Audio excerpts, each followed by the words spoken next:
जंगल के एक कोने में रानो चिड़िया का एक छोटा सा खेत था। रानो सुबह से शाम तक अपने नन्हे पंखों से क्यारियों को सींचती थी। इस बार उसने अपने खेत में लाल लाल स्ट्रॉबेरी उगाई थी। पास ही के एक ऊंचे सूखे पेड़ पर भुल्ला चील रहता था। उसकी नजर हमेशा रानो की लहलहाती फसल पर रहती थी। देख तो इस नन्ही सी चिड़िया को, इतना बड़ा और आलीशान स्ट्रॉबेरी का खेत, और मैं इतना ताकतवर चील होकर भी खाली हाथ। ये सब मेरा होना चाहिए था। वाह, आज तो फसल पक गई है। कल सुबह इन्हें तोड़कर बाजार ले जाऊंगी तो सर्दियों के लिए दाने का इंतजाम हो जाएगा। रात के सन्नाटे में जब रानो गहरी नींद में थी, भुल्ला चील चुपके से खेत में उतरा। उसने अपने बड़े बड़े पंजों से सारी स्ट्रॉबेरी तोड़ डाली और रानो की पूरी मेहनत तहस नहस कर दी। अगली सुबह जब रानो खेत पर पहुंची तो उसके पैरों तले जमीन खिसक गई। नहीं, ये क्या हो गया? मेरी सारी फसल, मेरी महीनों की मेहनत सब बर्बाद हो गया। अब मैं क्या खाऊंगी? माँ की दवाई और सर्दियों का राशन कहाँ से आएगा? रानो मिट्टी में बैठकर फूट फूट कर रोने लगी। तभी उसे इत्मीनान ही सी आवाज सुनाई दी। मत रो रानो, हिम्मत मत हारो। रानो चौंक गई। उसने देखा कि जमीन के एक कोने में मिट्टी के अंदर दबी हुई एक छोटी सी स्ट्रॉबेरी चमक रही थी। तुम बोल रही हो? हाँ रानो, मैं तुम्हारी मेहनत की गवाह हूँ। उस दुष्ट भुल्ला ने सब चुरा लिया, लेकिन वो मेरा जादुई बीज नहीं देख पाया। ये लो, इसे अभी इसी वक्त बो दो। रानो ने कांपते हाथों से वो सुनहरा बीज मिट्टी में दबाया और पानी छिड़का। देखते ही देखते जमीन हिलने लगी। मिट्टी से एक विशालकाय पौधा निकला और कुछ ही सेकंड में वहां एक विशाल स्ट्रॉबेरी के आकार का घर बन गया। उस घर की दीवारें मखमली लाल थी और खिड़कियों से मीठी खुशबू आ रही थी। पूरे खेत में ऐसी स्ट्रॉबेरी उगाई जो हीरों की तरह चमक रही थी। हे भगवान, ये तो जादुई है, इतना सुंदर घर। तभी भुल्ला चील वहां आ पहुंचा। वो अपनी चोरी की स्ट्रॉबेरी खाकर बीमार पड़ गया था, क्योंकि चोरी का फल कड़वा था। ये क्या? यहाँ इतना बड़ा घर कैसे खड़ा हो गया? और ये स्ट्रॉबेरी, ये तो चमक रही हैं। रानो, ये सब मुझे दे दो, वरना मैं। खबरदार भुल्ला, जो दूसरों का हक छीनता है उसे कुदरत कभी फल नहीं देती।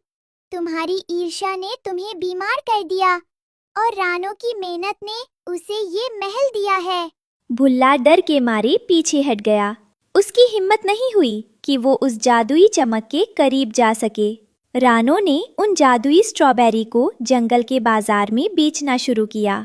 जो भी उस स्ट्रॉबेरी को खाता, उसका मन खुशियों से भर जाता। वाह रानो, ऐसी मीठी स्ट्रॉबेरी तो मैंने आज तक नहीं खाई। ये लो इसके बदले सोने के सिक्के। रानो, हमें भी ये जादुई फल चाहिए। इससे तो बीमारियां भी ठीक हो रही हैं। देखते ही देखते रानो पूरे जंगल की सबसे अमीर और सम्मानित चिड़िया बन गई। लेकिन उसने अपना घमंड नहीं बढ़ाया। उसने भुल्ला चील को भी माफ कर दिया और उसे अपने खेत की रखवाली का काम दिया, ताकि वो मेहनत करना सीख सके। मुझे माफ कर दो रानो। मैंने समझा था कि ताकत से सब हासिल किया जा सकता है, पर आज समझ आया कि असली जादू तो नेक नियत और मेहनत में होता है। कोई बात नहीं भुल्ला भाई, अब मिलकर इस जादुई बगीचे का ख्याल रखेंगे। रानो चिड़िया के जादुई स्ट्रॉबेरी हाउस की चर्चा अब 7 समंदर पार तक पहुंच चुकी थी। भुल्ला चील अब बदल चुका था। वो खेत के ऊंचे पेड़ पर बैठकर पहरेदारी करता था। लेकिन अचानक पूरे जंगल में एक भयंकर सूखा पड़ गया। नदियां सूख गईं और सारे पेड़ पौधे मुरझाने लगे। रानो, अनर्थ हो गया।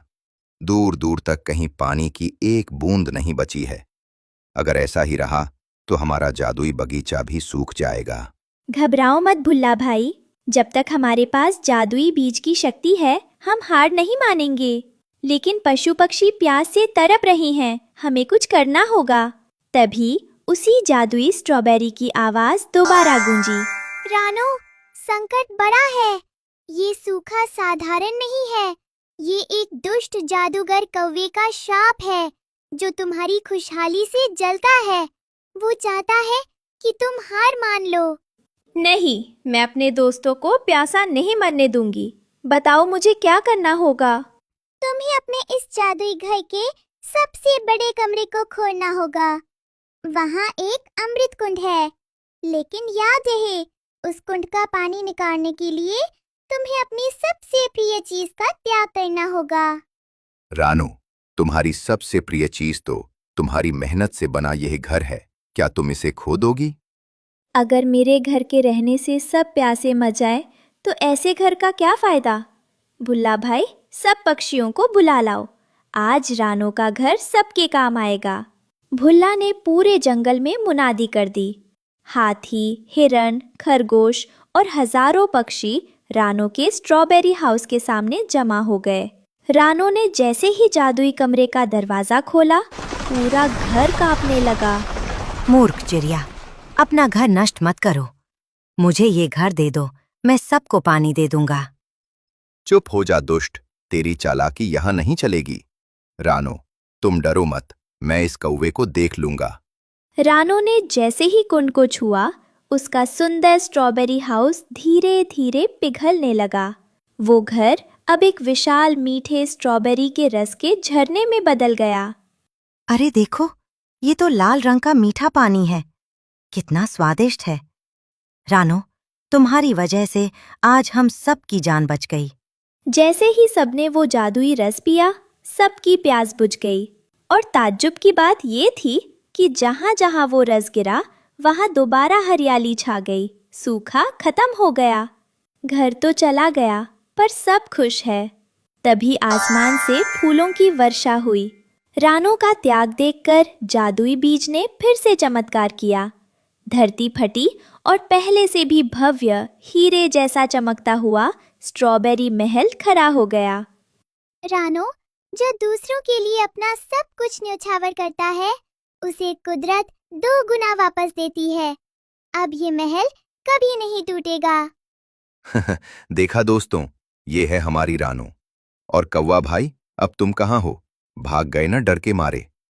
उस दिन के बाद रानो और भुल्ला ने मिलकर जंगल में एक मुफ्त पाठशाला और अमृत प्याऊ खोला। अब रानो सिर्फ एक किसान नहीं, बल्कि जंगल की रक्षक और रानी बन चुकी थी।